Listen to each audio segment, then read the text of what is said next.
మీ పిల్లలు ఫారెన్లో చదవాలనేది మీ కల? మీ కలను నిజం చేసే ఏకైక సంస్థ విదేశ్ కన్సల్ట్స్.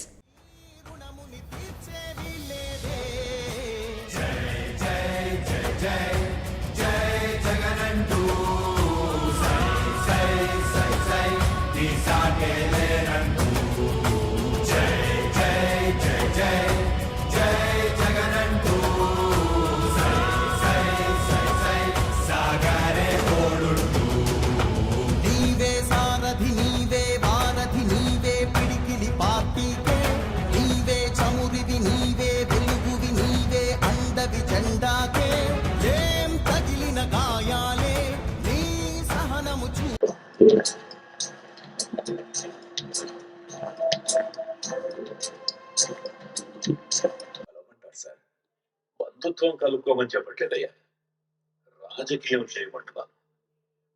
ఈ రోజుల్లో రాజకీయం చేయాలంటే సిద్ధాంతాలు, విలువలు పనికి రావయ్యా. అవసరాలను బట్టి ముందుకు పోవాలి.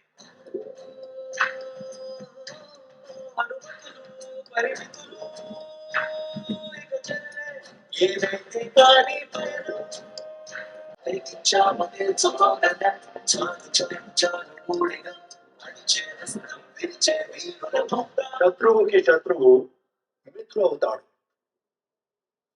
మన శత్రుత్వాలని పక్కన పెడదాం.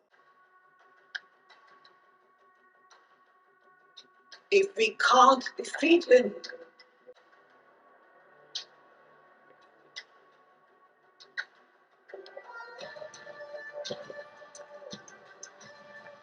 వైఎస్ జగన్మోహన్ రెడ్డి యథార్థ ఘటనల ఆధారంగా తీసిన యాత్ర 2 సినిమా ప్రపంచవ్యాప్తంగా విడుదలైంది. దీని పట్ల పూర్తి స్థాయిలో జనం నుంచి మంచి స్పందన లభిస్తుంది. ఇది ఒక రాజకీయ చిత్రంగా కాదు, ఒక వ్యక్తి కష్టాలను నష్టాలను ఓర్చుకొని ఏ రకంగా సంకల్ప బలంతో తన అనుకున్న లక్ష్యాన్ని సాధించాడన్న ప్రధానమైన అంశంతోనే ఈ సినిమా తీసినట్లుగా చెప్పుకోవచ్చు. మనం చూసుకుంటే మొత్తం విశాఖపట్నం సంబంధించి మొత్తం విశాఖపట్నంలో ప్రత్యేకమైన షో వేశారు. వైసీపీ శ్రేణులు కానీ సామాన్యులు కానీ అందరూ కూడా చూస్తున్న పరిస్థితి కనిపిస్తుంది. వైసీపీ శ్రేణులన్నీ కూడా చాలా కోలాహలంగా ఉన్నాయి. ఈ సినిమా మంచి హిట్ టాక్ను కూడా తీసుకొచ్చింది. యథార్థ రాజకీయ ఘటనలు అలాగే జగన్మోహన్ రెడ్డి యథార్థ జీవిత ఘటన ఆధారంగా చేసుకొని ఈ సినిమాను తీయడం జరిగింది. ఈ సినిమా యాత్ర అనేది సక్సెస్ఫుల్గా నడిచింది. యాత్ర 2 అనేది సేమ్ డేట్లోనే రిలీజ్ అయిన నేపథ్యంలో దాని పట్ల పూర్తి స్థాయిలో సానుకూలమైన ఒక హిట్ టాక్ని ఏర్పరచుకుంది. అటు యుఎస్ఏ దగ్గర నుంచి ఇటు విశాఖపట్నం వరకు చూసుకుంటే ఆంధ్ర, తెలంగాణ అన్ని ప్రాంతాల్లో కూడా వైఎస్ఆర్ అభిమానులు, వైఎస్ఆర్ని ఎవరైతే గౌరవిస్తారో వారంతా కూడా ఈ సినిమాను చూస్తున్న పరిస్థితి. అలాగే సాధారణ ప్రజానికి కూడా ఖచ్చితంగా ఈ సినిమా యాత్ర 2 చూసే విధంగా ఈ చిత్రాన్ని నిర్మించారు. రాజకీయ అంశాలను దాదాపుగా పక్కన పెట్టి యథార్థ ఘటనలనే ప్రధానంగా తీసుకోవడం అనేది ఒక కీలకమైన అంశంగా చెప్పుకోవచ్చు. జగన్మోహన్ రెడ్డి ఏ పరిస్థితుల్లో బయటకు వచ్చారు, ఏ రకంగా ఆయన ప్రతికూల పరిస్థితులను ఎదుర్కొన్నారు, ఏ రకంగా సక్సెస్ అయ్యారు, ఏ రకంగా విజయం సాధించారు అన్నది ప్రతి అంశం కూడా చాలా ఎమోషనల్గా తీశారు. ఆ ఎమోషనల్ అంశాలను వైఎస్ రాజశేఖర రెడ్డి చనిపోయిన తీరును కానీ ఆ తర్వాత ఆయన లక్ష్యాలను జగన్మోహన్ రెడ్డి ఏ రకంగా ముందుకు తీసుకెళ్తారు, అలాగే రాయలసీమలో ఉండే మనుషుల స్వభావాలు ఏంటి, ఏ రకంగా పట్టుదల ఉంటే ఆ పట్టుదలను సాధించేందుకు ఏ రకంగా కృషి చేస్తారన్న అంశాలను కూడా చాలా స్పష్టంగా చిత్రీకరించిన పరిస్థితి కనిపించింది. మొత్తం మీద హిట్ టాక్తో యాత్ర 2 ప్రారంభమైంది. చాలామంది ప్రజానికి ఆతృతగా ఈ సినిమా చూసేందుకు సిద్ధమవుతున్న పరిస్థితి కూడా కనిపిస్తుంది. కెమెరామెన్ మూర్తితో ప్రసాద్, ఐడ్రీమ్ మీడియా, విశాఖపట్నం. నమస్తే, వెల్కమ్ టు ఐడ్రీమ్. నా పేరు ప్రసాద్. యాత్ర 2 సినిమా విజయవంతంగా విశాఖపట్నంలో ప్రదర్శితమవుతోంది. ప్రజల కోలాహలం మధ్య ఈ సినిమాని విడుదల చేయడం జరిగింది. చాలా మంది యథార్థ ఘటనల ఆధారంగా ముఖ్యమంత్రి జగన్మోహన్ రెడ్డి జీవిత కథను సినిమాగా మరుస్తూ ఈ సినిమాని విడుదల చేశారు. అటు వైసీపీ కార్యకర్తల్లోనూ వైఎస్ఆర్ అభిమానులు కూడా పూర్తి స్థాయిలో కోలాహలం కనిపిస్తోంది. ప్రస్తుతం మనతో పాటు చాలా మంది వైసీపీ అభిమానులందరూ కూడా సినిమాని చూసిన తర్వాత పూర్తి స్థాయిలో సందోహాన్ని వ్యక్తం చేస్తారు. సరే, ఈ సినిమా విషయంలో ఇది యథార్థ గంటల ఆధారంగా తీసినట్టు అనుకుంటారా, ఒక సినిమాగా భావిస్తున్నారు? తప్పకుండా ఆనాడు రాజశేఖర రెడ్డి గారు హోందాతనంతో కూడిన రాజకీయాలను ఏ విధంగా ఈ రాష్ట్రంలో చేశారు, ఏ రకంగా ఇచ్చిన మాట కోసం కట్టుబడి ఈ రాష్ట్రంలో పేదరిక నిర్మూలన కోసం కానీ బడుగు బలహీన వర్గాల సంక్షేమం కోసం కానీ రాజశేఖర రెడ్డి గారు కృషి చేసిన విధానం, దురదృష్టవశాత్తు రాజశేఖర రెడ్డి గారి మరణానంతరం స్వార్థపూరిత రాజకీయ ప్రయోజనాల కోసం అప్పుడు అధికారంలో ఉన్న కాంగ్రెస్ పార్టీ కానీ ఇక్కడ ప్రతిపక్షంలో ఉన్న తెలుగుదేశం పార్టీ అధ్యక్షుడు చంద్రబాబు నాయుడు కానీ రాజకీయాలకి నీచ రాజకీయాలు చేసి ఏ విధంగా జగన్మోహన్ రెడ్డి గారిని ఇబ్బంది పెట్టారనేది కూడా కళ్ళకి కట్టినట్టు వాస్తవాలన్నీ కూడా చూపించడం జరిగింది. ఇచ్చిన మాట కోసం ఎందాకాలనే మనస్తత్వం, ఇచ్చిన మాట కోసం మాట మీద నిలబెట్టడం కోసం అన్ని పదవుల్ని కూడా త్యాగం చేసి కాంగ్రెస్ పార్టీ నుంచి బయటకు వచ్చి జగన్మోహన్ రెడ్డి గారు ఏ విధంగా వైఎస్ఆర్ కాంగ్రెస్ పార్టీని స్థాపించి కడపలో అన్ని పార్టీలు కలిసి కుట్రలు కుతంత్రాలు ధన ప్రవాహం చేసినా సరే 5,76,000 మెజార్టీతో ఏ విధంగా జగన్మోహన్ రెడ్డి గారు ఎంపీగా మొదటిసారి వైఎస్ఆర్ కాంగ్రెస్ పార్టీ తరఫున గెలిపొందారనేవన్నీ కూడా కళ్ళకు కట్టినట్టు చూపించింది. చాలా హార్ట్ టచింగ్గా ఉంది మూవీలో సీన్స్ అని, ఎందుకంటే ఇవన్నీ కూడా వాస్తవాలు ప్రజలకి నిజంగా చాలా ఉపయోగపడే విధంగా ఈరోజు చైతన్యపరిచే విధంగా ఈ రాష్ట్రంలో చరిత్రలో జరిగిన ఘట్టాలన్నింటినీ కూడా ఫస్ట్ హాఫ్లో కళ్ళకి కట్టినట్టుగా చూపించడం జరిగింది. ఎందుకంటే కూడా ఇవన్నీ కూడా వాస్తవాలు.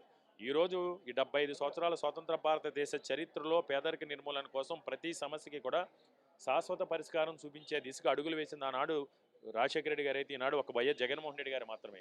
ఈరోజు చంద్రబాబు నాయుడు ఎప్పుడు కూడా 5 సంవత్సరాలకు ఒకసారి ఎన్నికల్లో ఓట్ల కోసం, సీట్ల కోసం, తన పార్టీ మనుగోడ కోసం, తన కొడుకు లోకేష్ రాజకీయ భవిష్యత్తు కోసం ఎప్పుడు రాజకీయాలు చేస్తారు తప్ప రాష్ట్ర ప్రజలు అభ్యున్నతి కోసం, రాష్ట్ర ప్రజల ప్రగతి పథంలో పయనించడం కోసం ఏ రోజు కూడా చంద్రబాబు నాయుడు రాజకీయాలు చేయలేదు.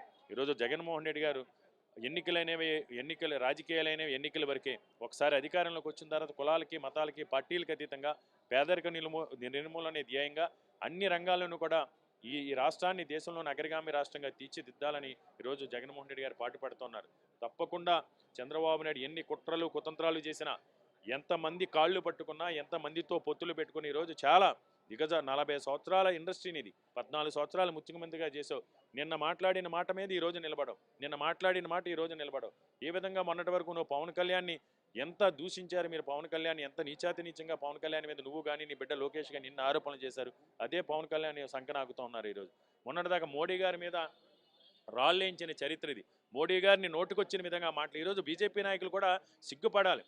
ఈ రాష్ట్రంలోని బీజేపీ నాయకులు కూడా సిగ్గుపడాలంటే మీరు రాజకీయాల కోసం, సీట్ల కోసం, ఓట్ల కోసం మిమ్మల్ని తోలనాడిన వ్యక్తులను కూడా, మిమ్మల్ని నీచంగా మీ మోడీ గారిని అవమానించిన వ్యక్తులతో కూడా ఈరోజు పొత్తులకి మీరు సై అంటున్నారంటే ఇది నిజంగా నీచ రాజకీయాలకు పరాకాష్ట. చంద్రబాబు నాయుడు కానీ, ఈ రాష్ట్రంలో ఉన్న ఇతర పార్టీకి సంబంధించిన నాయకులు కానీ, జగన్మోహన్ రెడ్డి గారు కానీ, ఆ రోజు రాజశేఖర రెడ్డి గారు కానీ దేనికైనా సై ఇచ్చిన మాట కోసం ఒకే మాట మీద నిలబడతాం. ఈరోజు జగన్మోహన్ రెడ్డి గారు కూడా ఎన్ని పార్టీలు కలిసి వచ్చినా సరే సింహం సింగిల్గానే వస్తుందనే విధంగా ఇచ్చిన ప్రజల మాట కోసం ఈరోజు జగన్మోహన్ రెడ్డి గారు ఏ విధంగా చేస్తున్నారు. తప్పకుండా ఈరోజు బీజేపీ నాయకులు కాళ్ళ మొక్కటానికి చంద్రబాబు నాయుడు విధానమే ఈరోజు వైఎస్ఆర్ కాంగ్రెస్ పార్టీ సర్వేలన్నింటిలోని కూడా YSR Congress party why not 175 అనే దిశగా దూసుకెళ్తుంది. కాబట్టి చంద్రబాబు నాయుడు ఏదో విధంగా తన పార్టీ ఉనికిని, తన రాజకీయ వారసత్వాన్ని కొనసాగించడం కోసం ఢిల్లీ పెద్దల కాళ్ళు పట్టుకుంటా ఉన్నారు.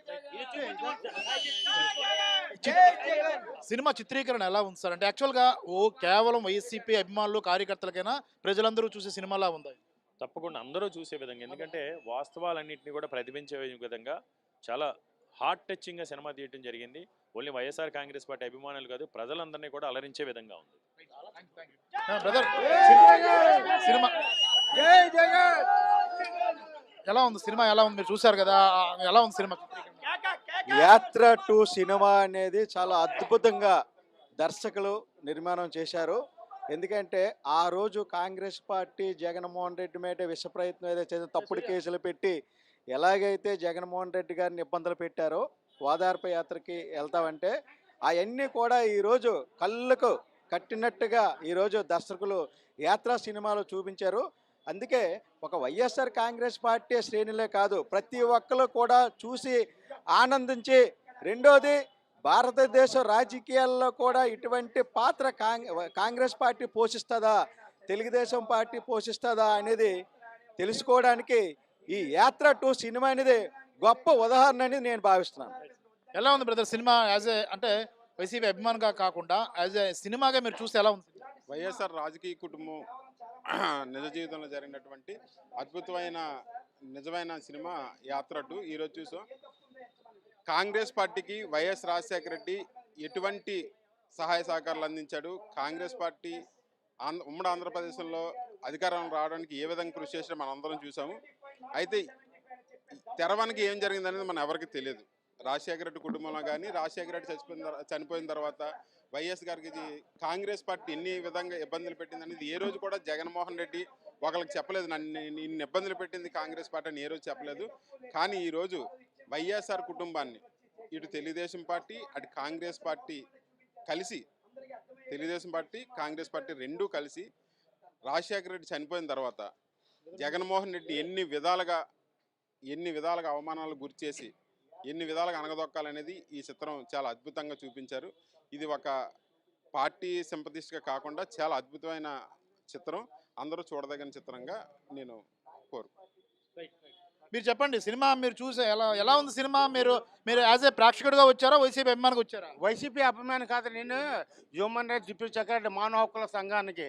పార్టీలతో మాకు సంబంధం లేదండి. చంద్రబాబు నాయుడు అవనే, వైసీపీ అవనే, కాంగ్రెస్ అవనే, బీజేపీ అవనే, ఎవరికి మాకు చుట్టం కాదు.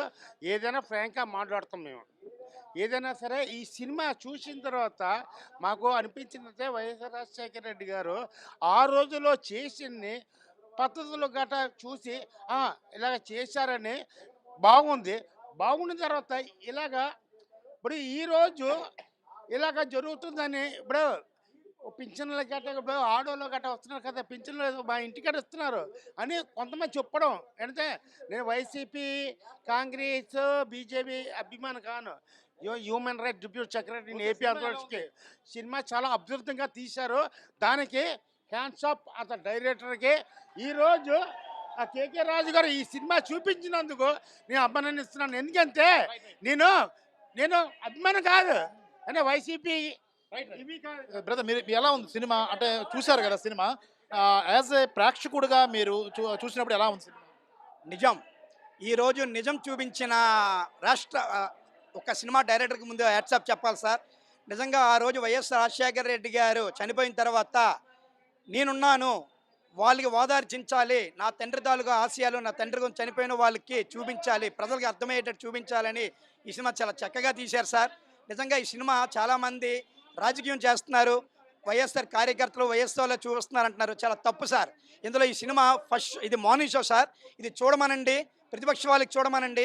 ఇందులో జగన్మోహన్ రెడ్డి గారి తాలూకా అవినీతి ఏమైనా కనిపించిందా చెప్పమనండి, వాళ్ళకే చెప్పమనండి. చాలా చక్కగా తీశారు సార్. ఆ రోజు రాజశేఖర రెడ్డికి చనిపోయిన తర్వాత ఓదార్పు యాత్ర కోసం ఆయన ఒంటరిగా వచ్చి 5 లక్షల మెజార్టీతో కడపలో గెలిస్తే ఇది కడప జనాభా కాబట్టి గెలిపించారన్నారు. అరే కడప జనాభా గెలిపించడం ఏంటి అని పార్టీ పెట్టి జైల్లో కూడా పెట్టించారు సార్. అయినా ఒంటరిగా జైల్లో ఉండి కూడా ప్రజల ఆధారంతో ఒక ముఖ్యమంత్రి స్థానంగా వచ్చిన ఏకైక లీడర్ ఎవడైనా ఉన్నాడంటే ఈరోజు వైఎస్ జగన్మోహన్ రెడ్డి గారు సార్. అంత సత్తా కానీ ఏ పార్టీకి లేదు సార్. ఇది వైఎస్ రాజశేఖర్ తనయుడు జగన్మోహన్ రెడ్డి గారి తాలూకా సింపతి తప్ప ఇందులో ఏ తప్పు చూపించలేదు సార్. అంటే ఎమోషన్ పరంగా ఎలా ఉంది సార్? అంటే యాక్చువల్గా ఇప్పుడు జగన్మోహన్ రెడ్డి గారు సొంతంగా పార్టీ పెట్టడం, అలాగే ఓదార్పు యాత్ర చేయడం, ఆయన జైల్లో పెట్టడం, ఇవన్నీ చిత్రీకరణ చేసినప్పుడు అవి సినిమాటిక్గా తెర మీద చూసినప్పుడు ఏమనిపిస్తుంది? యాక్చువల్గా ఇది నిజమేనా అనిపిస్తుందా, లేదంటే ఎమోషన్ పరంగా సినిమాలో ఎలా తీశారు? ఎమోషన్ దృశ్యాలు ఉన్నాయి కదా, అవి ఎలా ఉన్నాయి? Super sir. నిజంగా ఈరోజు వైఎస్ రాజశేఖర రెడ్డికి మళ్ళీ గుర్తు తెచ్చేటట్టు చూశారు సార్. ఇందులో ఏ ఎమోషనల్ ఏమీ లేదు సార్. ఆయన ఏది చేశాడో తండ్రి ఇచ్చిన మాటకి ఆ రోజు జగన్మోహన్ రెడ్డి చూసినప్పుడు కంటిన్యూ తెచ్చే పరిస్థితి నీరు కాదు సార్, కళ్ళల్లో రక్తం కనిపించి ఈరోజు 175 నాట్ అని అంటే ఎక్కడో చిన్న డౌట్ వచ్చింది. ఈరోజు 100% 175 జనాలు అర్థం చేసుకునేట్టు